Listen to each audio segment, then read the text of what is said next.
द्रौपदी ने इस तरह मनाई थी सुहाग रात, प्रसन्न हो गए थे पांचों पांडव। महाभारत की कहानी तो हर कोई जानता है। इस कहानी में 5 पांडव भाइयों ने एक ही स्त्री द्रौपदी से शादी की थी। यहाँ हम आपको बता रहे हैं उसी द्रौपदी और 5 पांडवों के बारे में कि उन्होंने सुहागरात कैसे मनाई। राजा द्रुपद ने अपनी पुत्री द्रौपदी की शादी के लिए एक स्वयंवर का आयोजन किया था, जिसमें अर्जुन ने स्वयंवर की शर्त को पूरा किया और द्रौपदी को अपनी पत्नी बना लिया था। जिस समय द्रौपदी का स्वयंवर हुआ, उस समय पांचों पांडव अपनी मां कुंती के साथ अपनी पहचान छिपाकर ब्राह्मण वेश में रहा करते थे और भिक्षा मांगकर अपनी जीविका चलाते थे। पांडव जितनी भी भिक्षा मांग कर लाते, उसे अपनी मां कुंती के सामने रख दिया करते थे। मां कुंती भिक्षा को पांचों में बांट दिया करती थी। जब उस दिन अर्जुन द्रौपदी को लेकर घर आए तो उन्होंने दरवाजे से ही देवी कुंती से कहा कि देखो मां, आज हम लोग आपके लिए क्या लाए हैं। लेकिन कुंती घर के कामों में व्यस्त थी, इसलिए उन्होंने बिना देखे ही यह कह दिया कि पांचों भाई मिलकर उसका उपभोग करो। लेकिन जब देवी कुंती ने द्रौपदी को देखा तो बड़ी विचलित हो गई थी कि उन्होंने ये क्या कह दिया।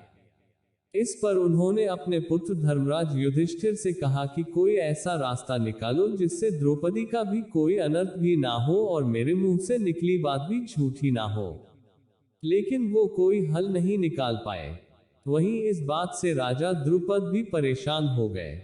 इस पर महर्षि व्यास ने उन्हें बताया कि द्रौपदी को उसके पूर्व जन्म में भगवान शंकर ने 5 पति होने का वरदान दिया था।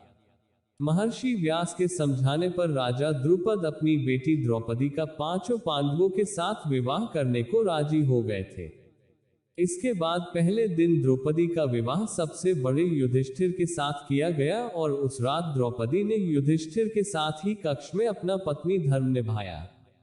अगले दिन द्रौपदी का विवाह भीम साथ हुआ और उस रात द्रौपदी ने भीम के साथ अपना पत्नी धर्म निभाया।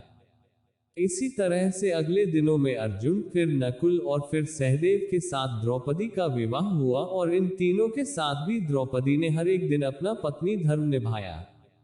लेकिन सोचने वाली बात यह है कि एक पति के साथ पत्नी धर्म निभाने के बाद उसने अपने दूसरे पतियों के साथ अपना पत्नी धर्म कैसे निभाया होगा।